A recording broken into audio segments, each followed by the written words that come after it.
aproveitem bastante tudo aquilo que vier a ser conversado nessa noite.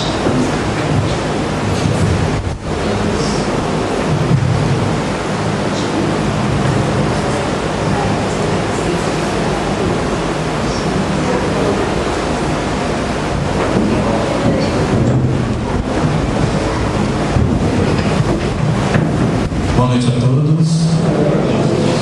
Sejam todos bem-vindos à Casa Amor e Caridade.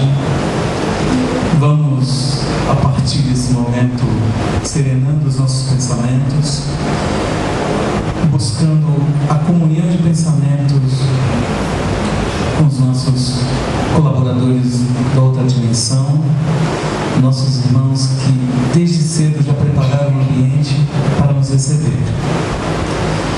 Vamos agradecer primeiramente a Deus, nosso Pai, pela oportunidade de estarmos reunidos nesta casa. Agradecer ao nosso irmão maior, Jesus, por tudo aquilo que tem feito e faz por nós. A nossa Mãe Santíssima, a toda a corrente de espíritos comandada por ela, aos nossos irmãos jovens do além, orientando e auxiliando os nossos jovens da casa, de acordo com a necessidade de cada um deles. Ao nosso irmão Bezerra de Menezes, médico dos pobres, ser humano abnegado, trabalhador incansável pelo bem, na seara do Cristo. Vamos pedir a cada protetor espiritual presente nesta casa, de cada um de nós, que nos intua, que nos direcione no caminho do bem.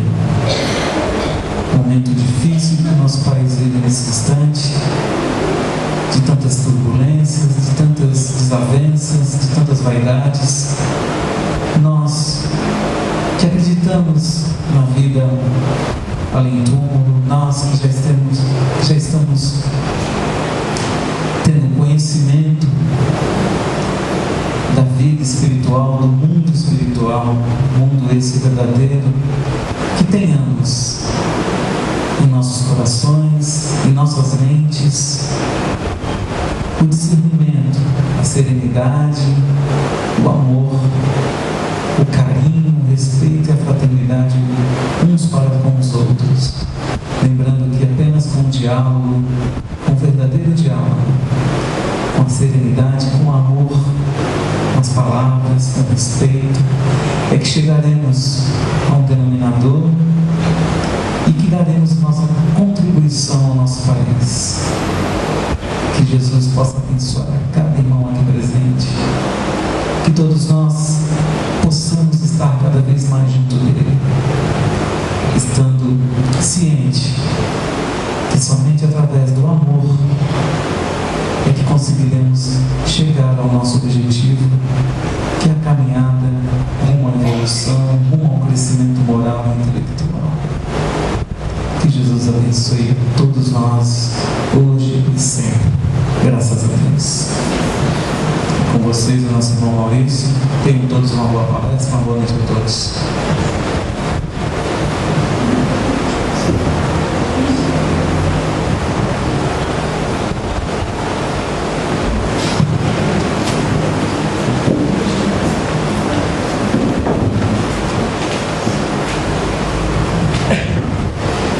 Boa noite a todos e a todas. É um prazer estar aqui nessa casa. A gente brinca que em tempos de desemprego, a coisa que a gente mais quer é um trabalho, né?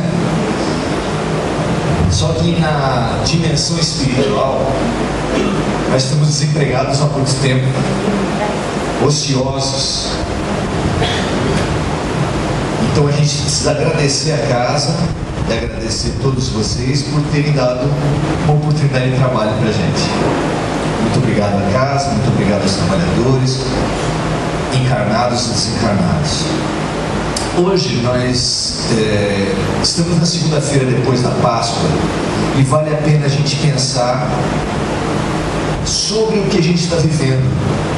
Pensar sobre o que a gente está vivendo é sempre a maneira mais importante de aprender.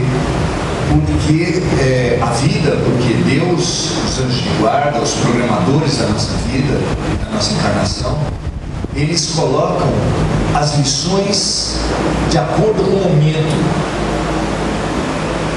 as lições de acordo com a nossa necessidade, como falava na música popular, Deus é o frio conforme o cobertor. As coisas vão se encaixando de acordo com a nossa necessidade. E a Páscoa é o final da vida encarnada de Jesus, e é seguramente a parte mais impactante do Evangelho. A gente, quando assistiu os filmes todos, é impossível você assistir um filme sobre a vida de Jesus e não ficar impactado sobre um ser que teve a trajetória que ele teve e teve o fim que ele teve. A gente está acostumado em ver o herói do filme se dar bem no final, né? Final de novela é a única chance do bonzinho se dar bem na novela, porque o bandido vai bem na novela inteira, né? O bandido se dá bem na novela inteira, desde o primeiro dia até o penúltimo capítulo ele se dá bem. Só vai se dar mal no final, indo para o hospício, indo para o manicômio, para o cemitério, para a cadeia. Mas pelas novelas, ser ruim é bacana, né? Ser bom, você só se dá bem no final, no último capítulo, infelizmente. Felizmente a vida não é tão cruel assim. Mas no Evangelho, a gente assistindo, se você assistir com olhos humanos, você vai falar: quem perdeu? Quem teve o final infeliz? Quem perdeu nesse filme? Quem perdeu foi Jesus. Os outros foram os vencedores. E quem morre no final, e morre como ele morreu. Ele morreu sem apoio da família, sem apoio dos irmãos, especialmente, sem apoio daqueles que ele beneficiou a vida toda, que ele ensinou, os que ele curou. Não tinha ninguém para ajudar ele. Entre os discípulos, aqueles mais próximos, que ele falou: já não vos chamo de servos, mas chamo-vos de meus amigos. Entre os amigos dele, um vendeu, o melhor deles negou ele 3 vezes. Nenhum deles testemunhou em nome dele. Nenhum foi falar em defesa de Jesus. Nenhum deles ajudou a carregar a cruz. E no episódio da negação de Pedro, é um episódio fantástico, porque se você imaginar o que é a presença de Jesus na sua frente, já é algo arrasador. Eu não consigo imaginar o que seja você estar na frente de Jesus, em carne e osso. Agora você imagina se, além de estar presente diante dessa figura maravilhosa, você for amigo dele, tiver estado com ele 3 anos, e ele falar assim: ainda essa noite você vai me negar 3 vezes. O que você falaria? Eu negar o Senhor 3 vezes ainda essa noite? Sim, antes de cantar o galo, você vai me negar 3 vezes. O que você falaria? Eu não. Pode ser ela aqui, ele está do jeito. Ela talvez, mas eu não. Já está enganado. E efetivamente Jesus foi preso. E Pedro prudentemente acompanhou de longe aqueles soldados, vários soldados, todos armados, e ele foi acompanhando de longe. Aí uma pessoa do povo olhou para ele e falou: peraí, eu te conheço, rapaz. Você andava com ele também. Você andava com esse tal de Jesus aí. Eu? Não. Você está enganado. Você deve estar me confundindo com outra pessoa. E assim foi. Uma segunda pessoa também o confundiu com outra pessoa. E uma terceira pessoa também perguntou: escuta, você não é discípulo dele? Ele falou: não, imagina. A terceira vez que ele falou isso, já tinha passado um bom tempo, ele falou e cantou o galo. Imagina qual é a sensação dele. Deve ter subido um frio na espinha assim. meu Deus. Aí ele olhou para Jesus, Jesus estava olhando para ele. Segundo os evangelhos, Jesus endereçou a ele um olhar bom, um olhar de compreensão e sem um pingo de condenação. Você já imaginou o que é isso? E depois dele passar por todo o processo de julgamento, de condenação, da via crucis, carregando aquela cruz como nós todos muito bem conhecemos, só foi ajudado por uma pessoa que os soldados mandaram a poder de arma. Vai lá e ajuda ele a carregar, porque ele não está conseguindo mais carregar a cruz. Contam os instrutores espirituais que assim que faleceu, o Espírito de Jesus, ao sair do corpo, conversou com um anjo e saiu imediatamente do corpo. E alguém olhando a cena perguntou: para onde ele foi? O que ele está fazendo? E aí o anjo respondeu para ele: ele foi resgatar Judas, que por ter se suicidado estava nas regiões mais tenebrosas do umbral e precisava mais do que nunca da ajuda de Jesus. É uma relação difícil essa de Jesus com a humanidade, não é verdade? Fala a verdade. Com tudo que ele fez, receber essa paga, você quando vê isso, você fala: não é possível. Todo mundo que era mais amigo, irmão, todo mundo que era do país dele, da cidade dele, ninguém ajuda o cara. Não dá uma angústia na gente? É uma relação muito difícil essa de Jesus com a humanidade. E o próprio João Batista, na sua pregação, e o próprio Jesus compararam muito essa relação de Jesus com a humanidade com um casamento, falando que Jesus seria o noivo e a humanidade seria a noiva, e finalmente Jesus estaria se integrando com a sua humanidade, estaria se unindo a essa humanidade pelo amor. Por isso a comparação do casamento. Mas esse casamento vai mal, hein? Esse casamento é complicado. A gente talvez precise aproveitar a Páscoa para fazer uma DR. Já ouviram falar de DR? Discutir a relação. Talvez a gente precisasse discutir a relação do nosso casamento. Não estou falando do seu, essa parte se deixa para casa. Eu estou falando do casamento nosso com Jesus. Nós precisaríamos pensar muito bem como anda essa nossa relação. Porque foi uma relação muito complicada, já ao tempo em que Jesus estava encarnado.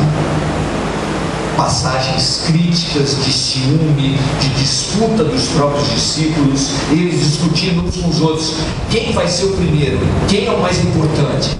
Quem é o melhor dos discípulos? Eles discutiam muito isso. A gente acha que é só no Congresso Nacional que tem isso? Disputa, vaidades, um querendo passar a perna no outro. Nada. Entre os próprios discípulos teve isso. Mas, assim que Jesus morreu, o cristianismo estava numa situação muito difícil. Narram os evangelhos, em Atos dos Apóstolos, que a primeira expectativa dos discípulos foi: tendo feito tudo o que eles fizeram com Jesus, agora vai sobrar para quem? Eles acharam que agora ia para cima deles, e eles ficaram com que sentimento? Medo. Contam os evangelhos que eles entraram numa casa e se trancaram lá dentro. Se trancaram, não se comunicavam, ninguém entrava, e ficaram ali para ver se baixava a poeira e poderiam finalmente recomeçar a vida. Foi ali que Jesus apareceu para eles e conversou com eles, acalmou-os, restituiu a eles a confiança que estava muito abalada. Mas esse essa possibilidade de perseguição que infelizmente se concretizou depois, ela tornou a situação muito difícil, porque os discípulos eram pessoas muito humildes, muito simples, muito pobres. Jesus tinha falecido, os discípulos morrendo de medo. Qual a possibilidade que vocês acham daquela doutrina, dos ensinamentos de Jesus se espalharem pelo mundo naquela situação? Você apostaria que ele iria ter esse sucesso de metade da humanidade quase estar no campo do cristianismo? E eles tinham problema naquela época, o telefone estava com problema naquela época, o celular quase não tinha cobertura. Os tablets, iPads, iPhones deles eram muito ruins também. Televisão, então, eles quase não tinham acesso a canal nenhum. Rádio.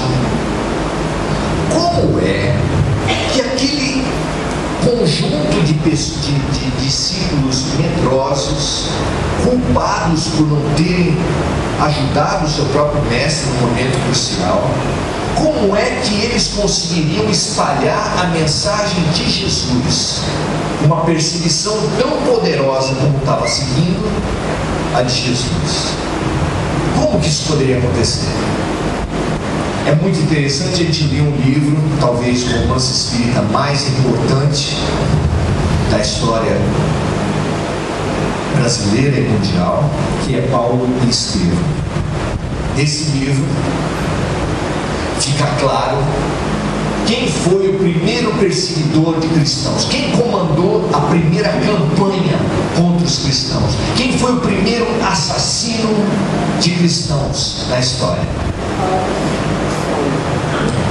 Saulo de Tarso. Naquela época ele era Saulo ainda, foi se tornar Paulo um pouco depois. Esse mesmo, gente, nome da capital do estado de São Paulo, nome do estado de São Paulo, do time de futebol. São Paulo foi o primeiro assassino de cristãos. Pode um negócio desse? Foi ele que fez a investigação, foi ele que comandou a perseguição, foi ele que julgou Estevão, o primeiro mártir depois de Jesus Cristo. E ele estava ainda com as mãos sujas de sangue, de ter ainda recém acabado de matar Estevão, e conseguiu uma carta do Sinédrio dos judeus, do poder, para ir para Damasco, fazer lá, uma cidade muito importante da região, fazer lá uma terrível perseguição e matar mais cristãos. E foi às portas de Damasco que Jesus foi chamá-lo. Fez com que ele ficasse cego, caísse do cavalo, literalmente. Paulo caiu do cavalo. A expressão cair do cavalo vem exatamente dos evangelhos, porque ele caiu do cavalo realmente e foi chamado por Jesus. Ali, a partir dali, Paulo, reconhecendo a magnífica estatura espiritual de Jesus, se transformou e fez um trabalho que foi essencial para resolver o problema central do cristianismo, que era aquele que eu falei: como fazer com que pessoas sem dinheiro, sem poder, sem meios, sem possibilidade alguma, pudessem espalhar o cristianismo pela terra. Como fazer isso? Era praticamente impossível. Paulo se dispôs a fazer isso, mas também com esses mesmos meios, sem dinheiro, sem meios nenhum. Ele percorreu praticamente todo o mundo conhecido, que eram as cidades à volta do Mediterrâneo. Com que meio de transporte? Qual foi o meio de transporte de Paulo de Tarso? Foi a sandália. Meio de transporte ótimo, né? Sandália. Ele foi a pé, de cidade por cidade, e deu a volta em boa parte do mundo conhecido daquele tempo. Ele ia e era muito mal compreendido. Ele pregava nas sinagogas e as pessoas não aceitavam o que ele falava. Foi muito difícil, recebeu o castigo das 40 chibatadas várias vezes, foi apedrejado, dado como morto, jogado no lixão, mas sobreviveu a tudo isso. E depois da primeira viagem que ele fez por todas essas cidades, ele parou numa delas para dar uma refrescada. E ali começou um drama para Paulo de Tarso, o segundo grande problema do cristianismo. Depois de ter resolvido a maneira de espalhar pelo mundo através da sandália, ele começou a receber emissários das igrejas que ele fundou. Vinham pessoas dos diversos núcleos fazer perguntas para ele: Paulo, nós estamos com um problema tal. Paulo, resolve essa questão para a gente. Paulo, a gente não sabe como faz isso. No segundo emissário, ele falou assim: vou programar uma outra visita à sandália para essas cidades. Mas como ele, quando estava preparando a viagem, já recebeu outros 4, 5 emissários, ele percebeu o quê? O trabalho era maior do que ele conseguiria dar conta. Se ele fosse em uma cidade, ele já receberia mais 5. Se ele fosse em 2, receberia mais 10. E seria impossível ele dar conta daquilo. E ele se deprimiu muito, porque, como diz no Pequeno Príncipe, a gente é eternamente responsável por aquele que a gente cativa. Nós somos responsáveis por aqueles que nós fazemos amizades, até um cachorro. Acho difícil hoje que alguém consiga, eu sei que tem gente que faz isso, mas cria um cachorro e quando ele começa a dar problema, põe na rua. Bom, aí a gente faz isso até com pai, mãe, né? Imagina se eu vai fazer com um cachorro. Mas Paulo tinha esse grande problema, ficou muito angustiado e resolveu passar a noite em oração. Foi para a capela mais próxima do núcleo onde ele ficava, da cidade onde ele estava, e passou a noite em oração. E ele percebeu no meio da oração dele uma luz difusa ao início, muito forte depois, que foi tomando contornos humanos, e ele lembrou quem era a figura que apareceu para ele. Aquela mesma que tinha aparecido às portas de Damasco. Quem era?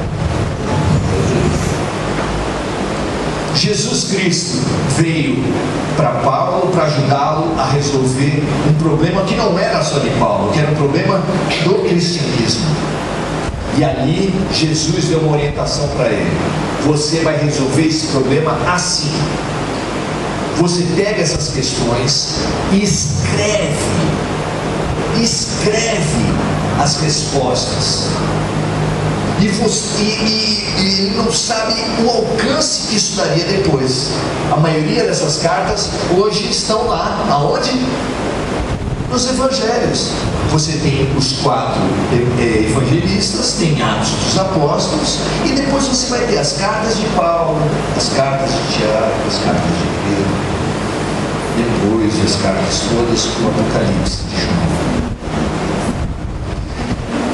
Essas cartas efetivamente não resolveram o problema de uma igreja só. Elas eram depois reproduzidas umas mandadas para as outras. E as coisas conseguiram se iluminar de uma maneira fantástica. Como chegar em todas as igrejas que eu fundei? Ele até fez uma segunda viagem de novo. Uma vez ou outra ele pegou um barco, que até acabou naufragando. É uma história muito interessante, esse livro é fantástico. Mas não era possível dar a assistência que era necessária a todas as igrejas. Ele conseguiu através das cartas, ou epístolas. Epístolas é um nome um pouco mais difícil, mas o mesmo significado de carta. As cartas de Paulo, que até hoje você lê e você fala: como? Você lê nas cartas de Paulo, você vê mensagens fantásticas. As cartas de Paulo falam sobre corpo espiritual. Você sabia disso? Lá fala sobre como eram as reuniões do espiritismo, do cristianismo logo no início, mas era praticamente reuniões espíritas. Tinha até voz direta. Eles falam que os anjos falavam com eles diretamente. Vocês já ouviram falar de um fenômeno da voz direta? Felizmente isso não acontece, mas é muito raro acontecer. Imagina se hoje aparecesse uma voz direta aqui, acho que sairia 80% das pessoas sairiam correndo imediatamente. Já imaginou? Voz direta é assim, ó, do nada, como se diz hoje, né? A juventude brasileira fala, do nada, aparece uma voz e começa a falar com a gente. André Luiz explica como é que isso é feito no espiritual. Os espíritos arrebanham fluido material, amoldam um aparelho fonador com cordas vocais e tudo, e aquele aparelho fonador, que é invisível para as pessoas, que é feito de fluido espiritual, é esse aparelho fonador que fala para as pessoas. Mas naquele tempo eles não sabiam nada disso, eles só ouviam a mensagem dos anjos e eles recebiam essas instruções de uma maneira fantástica. Resolvido esse problema, trazido para os nossos tempos, como foi falado na abertura dos trabalhos, nós estamos em tempos muito complicados. Não apenas no Brasil, né, gente? No Brasil nós estamos muito impressionados com as questões da política, da corrupção, dos escândalos. A cada dia é um escândalo novo. Se bem que para quem lê um livro de história, a gente aprende que a cada dia é um escândalo velho. Porque a corrupção já existe desde que o Brasil existe e desde que a humanidade acontece. Mas não deixa de impactar, não deixa ele dar uma lambada, não deixa ele dar uma chacoalhada na gente, e a gente vai recebendo as nossas chibatadas também. Mas e lá fora? Está muito melhor? Os outros países estão muito melhor? Está ruim no Brasil? Vou para a Bélgica? Está ruim no Brasil? Vou para a Bélgica? Ah não, eu queria ir para Paris. Tem certeza? Nos Estados Unidos hoje, acabei de sair de casa, 2 atiradores. Um resolveu dar tiro lá na Casa Branca e outro no Congresso Nacional deles. Olha que coisa interessante. Lá a pessoa tem uma traição amorosa, a pessoa fica desempregada, pega um rifle e vai matar a gente. Não é interessante isso? Felizmente isso praticamente não acontece no Brasil. Nós temos os nossos problemas, eles têm os deles. Essa coisa de falar que o Brasil é o pior país do mundo, a gente deveria avaliar um pouco melhor. É só olhar o noticiário e você vai chegar à conclusão que não. Mas também é só olhar o noticiário que você vai ver que o mundo, não o Brasil somente, o mundo está num momento muito complicado.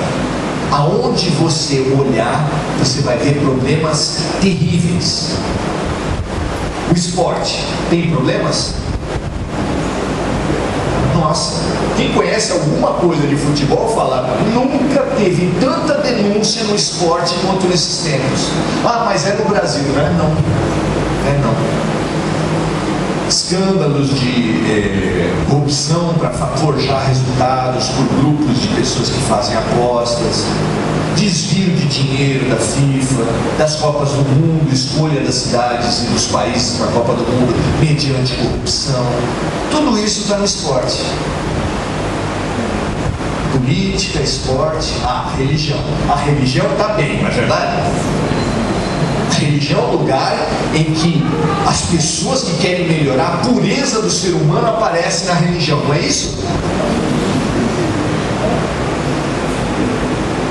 Malas de dinheiro, líderes religiosos sendo pegos com malas de dinheiro, entrando ilegalmente nos Estados Unidos, saindo do Brasil, depositando, fazendo compras, fazendo palácios. Ah, mas isso é das outras religiões. E aí a gente fica satisfeito, né? Porque a gente vê um palácio como o Vaticano e fala que absurdo. Se Jesus não tinha aonde encostar a cabeça, como justificar um palácio como o Vaticano e como as catedrais todas? Como justificar isso? Existe algum meio de justificar? Aí você vê um mega templo, como tem em São Paulo, milhões, eu nem costumo imaginar quantos milhões custa fazer um mega templo daquele. Mas daí a gente vai se orgulhando, puxa, não é o espiritismo, que bacana. Eu fiquei, há alguns meses atrás, muito abalado com uma notícia. Luiz Antônio Gasparetto, sabe quem é? Quem não conhece, o filho da Zíbia Gasparetto, fez programas de televisão, dando inclusive orientação espiritual para as pessoas, programas que eu reputo particularmente como muito interessantes. Ele atendia e fazia um trabalho de mediunidade, de pintura de quadros, muito interessante, muito legal. Pois é. Só que ele estabeleceu para ele o seguinte: mediunidade, eu quero ganhar dinheiro. Lá em São Vicente tem muito, não sei se aqui tem, em Guarujá tem também, a cigana do amor. Traga o seu marido e volta em 3 dias. Aí você fala, mas isso não é espiritismo. Para o evangélico, para o católico, para a pessoa que é de outra religião, isso é espiritismo ou não é? Luiz Antônio Gasparetto, ele fala que ele não é espírita, recebeu tanta crítica do movimento espírita que ele fala, eu não sou espírita, eu sou espiritualista independente. Pois ele comprou um palacete de uma família arquimilionária de São Paulo, dos tempos lá do café, dos barões do café, a família Jafé. E ali ele tem um lugar para suas 1.500 calças, para os seus centenas de DVDs de filmes, porque ele gosta muito, com torneiras de ouro importadas da Argentina, de vários lugares, um desperdício de dinheiro impressionante. Ah, mas então ele é espiritualista independente, então ainda não chegou no espiritismo. Gente, seres humanos, onde houver seres humanos, tem distorção, ou não? Vamos festejar por ter pedofilia só com padre e pastor evangélico? As coisas, onde há seres humanos, há distorção. Nós precisamos entender isso e aprender a trabalhar com isso. Jesus era criticado por se cercar muito de pessoas estranhas.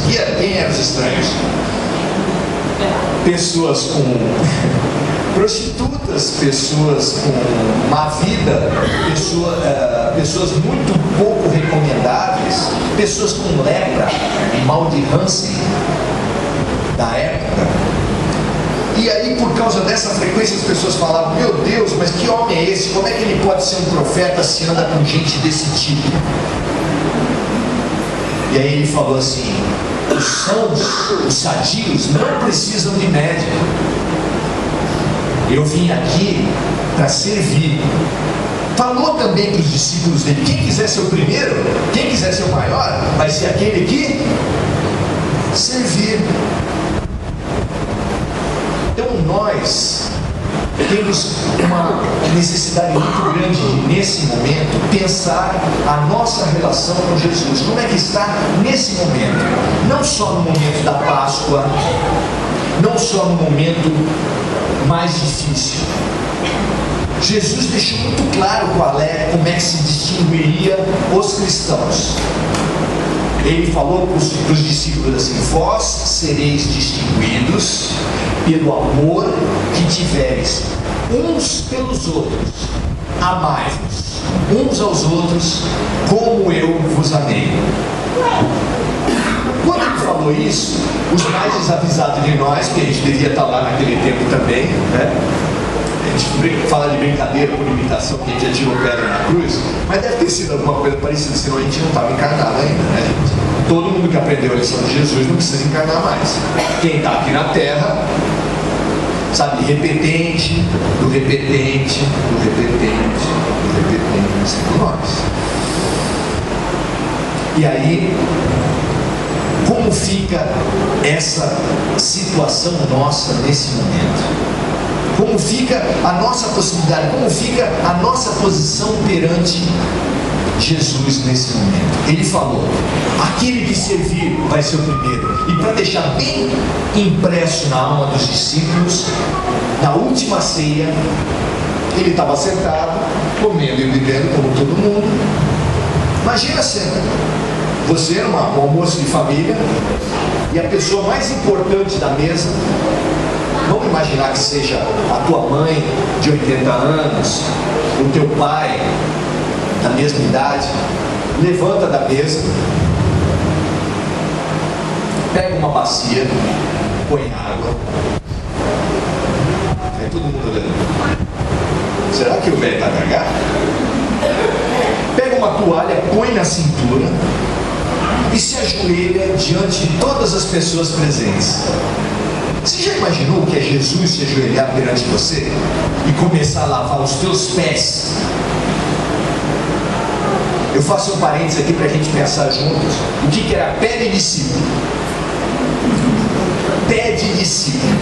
Porque as ruas não eram asfaltadas naquele tempo. O chão não era cimentado. Era tudo deserto e poeira. E eles andavam a pé de sandália. Tentem imaginar comigo o que era um pé de discípulo. E ele ajoelhado, toalha na cintura, lavando o pé dos discípulos. Ali era para deixar que informação, para deixar que lição, para sintetizar de que forma a coisa mais importante do Evangelho, o serviço, mais uma vez. É baseado nisso que a gente precisa pensar hoje, com terrorismo, com corrupção, com pedofilia, com falsos profetas, com acumulação de dinheiro usando o nome de Jesus Cristo, com teologia da prosperidade, que faz as pessoas falarem assim: essa religião é boa porque eu mudei para ela, já tenho um carro novo, já consegui emprego legal, minha vida já melhorou. Vocês já não ouviram isso falar? Ah, mudei para tal religião, minha vida tal que é uma beleza.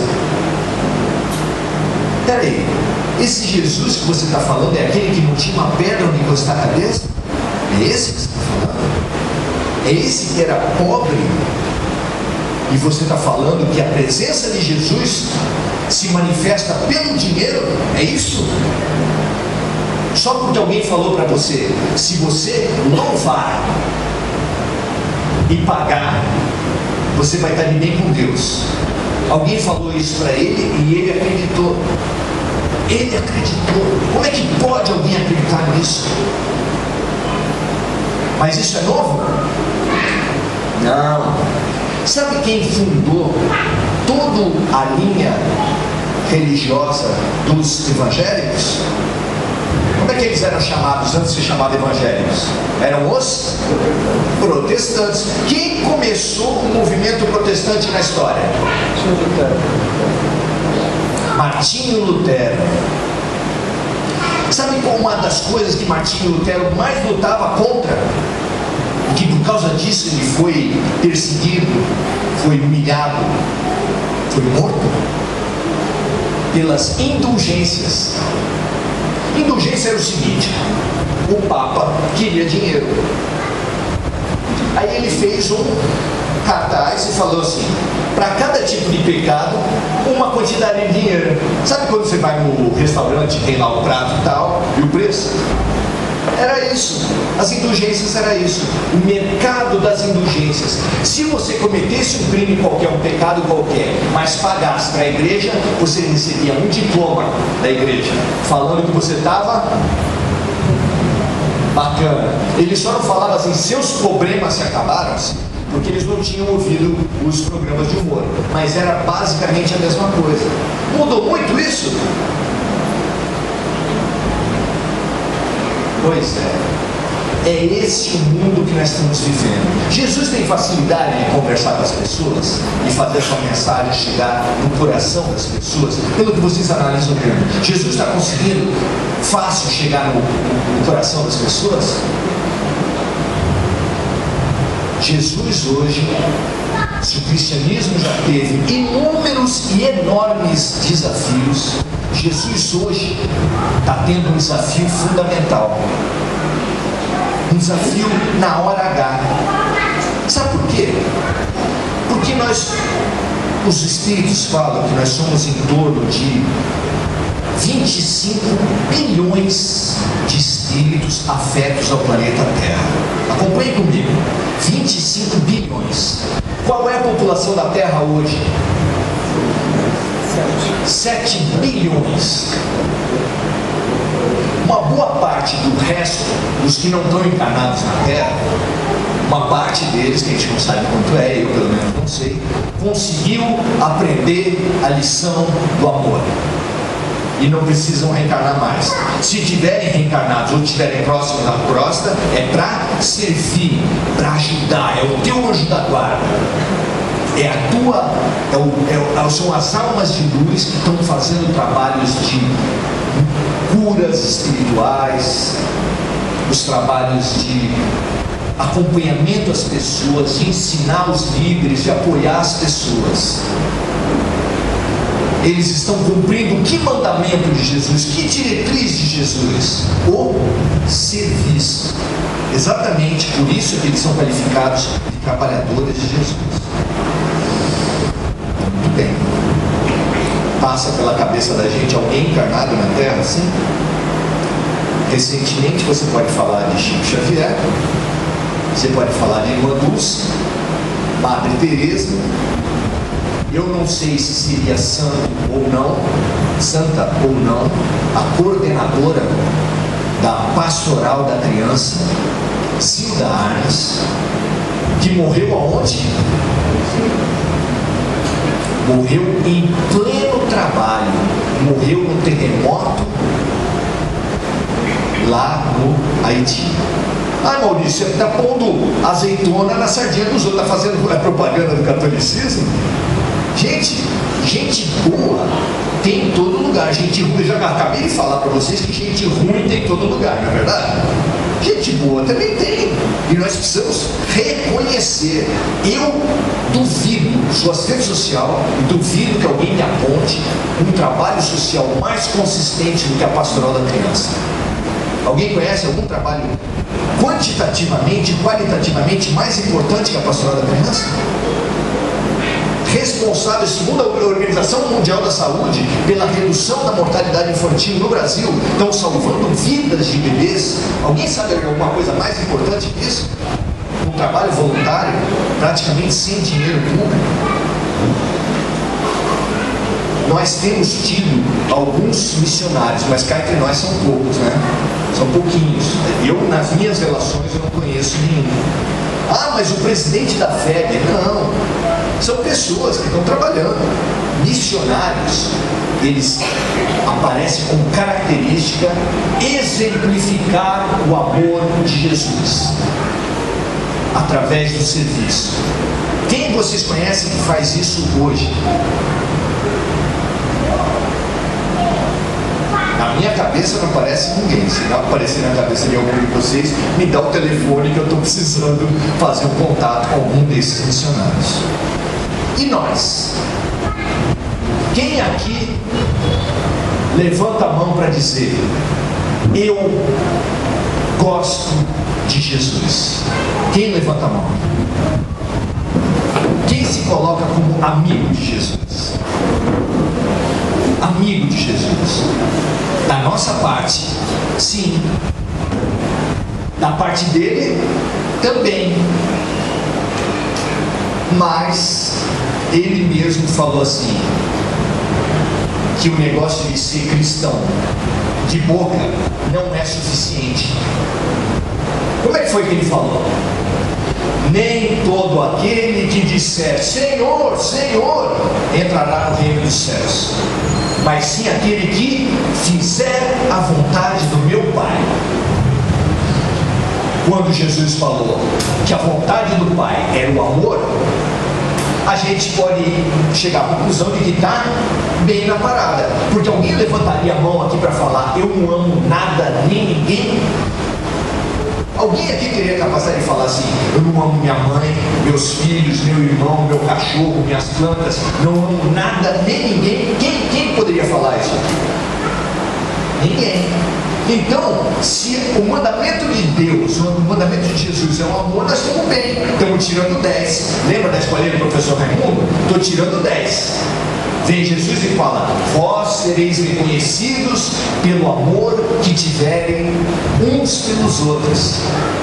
Amai-vos uns aos outros. Estamos tirando 10. Aí ele coloca 4 palavras depois disso: como eu vos amei. Alguém aqui considera que está amando como Jesus nos amou? Amando todo tipo de gente. Quer um número? Quer um número da diferença entre você e Jesus? Entre eu e Jesus, entre nós e Jesus? Faz um cálculo aí, por quantas pessoas você reza. É simples. Faz um cálculo por quantas pessoas você reza. Quem tem família grande deve ter chegado a uns 15, 20 pessoas, certo? Vocês devem estar mais ou menos nisso aí. Se você reza também por alguém do trabalho, 30, vai. 30. Jesus reza, ama, ensina e trabalha por 25 bilhões de pessoas. Então a diferença que tem entre nós e Jesus é dos 30 nossos para os 25 bilhões. Tem diferença? Isso é diferença quantitativa, porque qualitativa, aí eu não vou nem falar se não depende. Ah, Maurício, mas amar todo mundo? Corintiano também? Argentino? Ah, não dá, sogra? Amar quem? Por quem Jesus morreu? A quem Jesus ensinou? De quem ele cuida? Todos os seres humanos da terra, além disso, todos os passarinhos, os cachorros, os gatos, as plantas, todos os seres vivos da terra. Você já imaginou a distância que tem, gente? Eu tinha colocado de 30 para 25 bilhões. Se você colocar tudo isso que eu falei, planta, bicho, etc., mosquito da dengue, inclusive. Deixa eu fazer um desafio para ver como é que está Vicente Carvalho. Quem aqui já fez uma oração por um senador corrupto? Olha, aqui tem quantos lugares na casa? Aqui 122 pessoas, dá mais ou menos 2%. Vocês notaram que o palestrista ficou com a mão baixada? Pois é, não foi à toa. Só que Jesus falou pra gente assim: amai os vossos inimigos. E a gente se considera cristão. Não, eu sou cristão. É o momento que a gente mais precisa de Jesus Cristo, é esse agora. Mas eu vou contar uma novidade para vocês. Nesse momento, Jesus está precisando da gente. Vocês acreditam nisso? Jesus está precisando da gente. Sabe por quê? Porque Jesus ensina para a gente através de vários meios. Ele ensina através da natureza, ele ensina através dos parentes, ele ensina através dos crimes, de tudo que é fato que acontece na tua vida. Ele ensina inclusive através das doenças que você passa, que eu passo. Tudo é ensinamento de Jesus. Mas como a gente não tem aprendido com nada disso, e nós somos a última turma, a turma dos repetentes, ele não sabe mais como chegar na gente. Como é que Jesus vai fazer para chegar no nosso coração? Ele precisa da nossa ajuda. Ah, mas Maurício, mas eu estou recém começando, eu há muito tempo não via nada, eu estou fraco. Jesus não escolhe os preparados, Ele prepara os escolhidos. Quem consegue lavar uma mão sozinho? Só essa mão. Passa sabão nela e lava ela toda. Dá para lavar? Tudo bem, a parte da frente você chega. E as costas da mão? Dá para lavar uma mão toda sozinho? O que é preciso para lavar as mãos? Uma mão lava a outra. E é assim que Deus funciona nas nossas vidas. Ele precisa que nós ajudemos uns aos outros. Que se ainda não é possível para a gente amar uns aos outros como Ele nos ensinou, Ele precisa que nós ajudemos uns aos outros. Encontremos uma maneira de chamar as pessoas, mesmo... Você tem parente difícil? As pessoas de Vicente Carvalho têm parente difícil ou que família é tudo maravilhoso? Vizinho, gente complicada na vida. Jesus veio para os doentes e o cristão veio para servir os doentes. Ah, mas eu não sou trabalhador da casa, eu não sou presidente da casa. Como é que é o nome da presidente? Vamos deixar tudo para a Ana fazer? Não, gente, ela é ser humana como a gente. Eu nem conheço particularmente, mas eu não acredito que ela esteja andando por cima de mar, fazendo milagre. Nós precisamos ser as cartas de Cristo. Hoje eu abri o livro Caminho, Verdade e Vida, de autoria de Chico Xavier e Emmanuel, porque é através desse livro que eu percebo o que o mundo espiritual está querendo que a gente converse com as pessoas. E o título do capítulo de hoje, onde Emmanuel explica para nós o Evangelho de Nosso Senhor Jesus Cristo, chamava-se As Cartas de Cristo. E lá ele informava para a gente que nós somos as cartas de Cristo, que assim como Paulo, assim como o cristianismo não tinha como chegar nos seus amores, Jesus hoje não consegue penetrar nos corações endurecidos dos seres humanos. E ele precisa de quem para chegar nos corações endurecidos? De outros corações endurecidos. E ele tem certeza que se nós levarmos a palavra, se nós levarmos as ações, levarmos ajuda em atos concretos, mas principalmente se nós levarmos palavra e atos concretos com afetividade, com fraternidade, que nós estaremos nos melhorando. A melhor maneira da gente se melhorar, sabe qual é? É a caridade. Mas a caridade é muito mal compreendida. Hoje, se você perguntar para as pessoas o que é caridade, todo mundo vai falar cesta básica. Caridade é cesta básica. Será que caridade é cesta básica? Caridade é atitude. Qual tem sido a tua atitude? Outro dia estava na internet que foi descoberto que mulheres grávidas e idosos dão sono nas pessoas. Viu essa? As pessoas, a mulher grávida e idoso, quando sobe no ônibus, todo mundo dorme.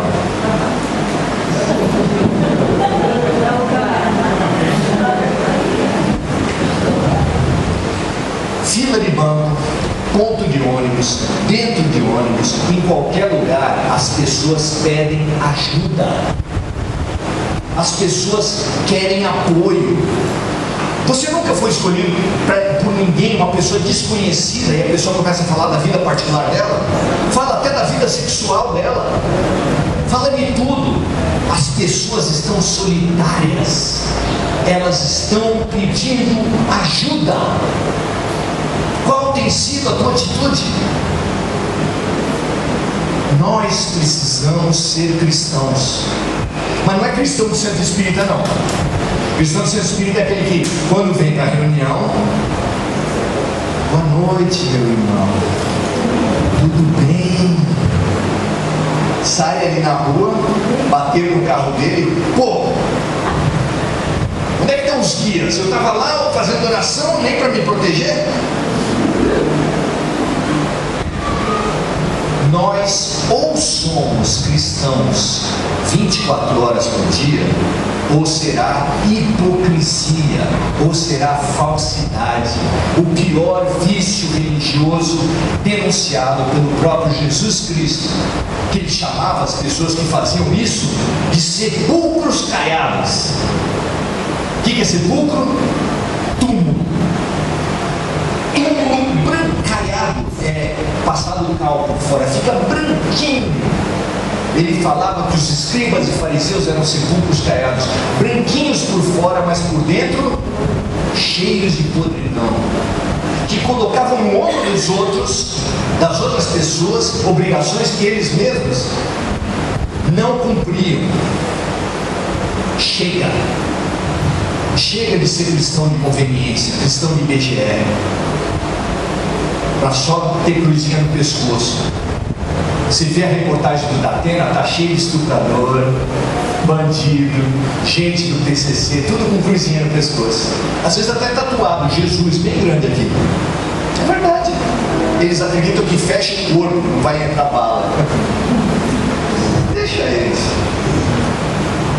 Nós precisamos pensar em nós. Nós precisamos pensar naqueles que a vida nos colocou próximos. É esse o convite dessa noite. Que nós pensemos o papel que os programadores da nossa reencarnação deram para nossa sogra, para o nosso irmão. Por que você tem a mãe que você tem? Por que você tem a sogra que você tem? Por que você tem os filhos que você tem? Alguém acha que foi à toa? Estude Espiritismo. Estude Espiritismo. Não cai uma folha de uma árvore que não seja pela vontade de Deus. Os melhores mestres para nós são aqueles que estão à nossa volta. Os melhores desafios para o nosso crescimento são aqueles que nós estamos vivendo. As doenças, o desemprego, os conflitos, é através deles que a vida está falando para a gente. Se nós aprendemos a olhar os problemas da vida desse jeito, a gente vai poder aprender e servir. E foi isso que Jesus tentou nos ensinar. Muito obrigado, boa noite a todos. Eu acabei não falando, nós estamos com os livros nossos, eles estão à disposição, as pessoas que quiserem, são livros diferentes dentro da doutrina espírita. Tá? Água Viva e Os Filhos Pródigos, eles são livros diferentes. Por que eles são diferentes? Porque eles são exercícios. Em cada capítulo, ele tem uma história, como um romance mesmo, mas ele também tem um trecho do Evangelho, e ele tem um trecho que estuda o Evangelho, e tem uma citação da codificação espírita. Em cada capítulo, 4 partes, isso mesmo. Sabe por quê? Porque a proposta desse livro é que a gente faça a junção do estudo do Evangelho com a vida através do Espiritismo. Então ele é um livro de estudo, não é um livro tão fácil quanto o da Zíbia Gasparetto, que também é bom. Não vim aqui para falar mal dos livros da Zíbia, não. O trabalho que ela fez, eu li boa parte dos livros, acho que uns 12, 13 da Zíbia, e são muito bons. Ensinam muito. E é lógico que o melhor livro da Terra é o Evangelho. Que a gente consiga exercitar, trazer o Evangelho para a vida e servir como Jesus nos ensinou. Muito obrigado. É R$25, está à disposição dos interessados.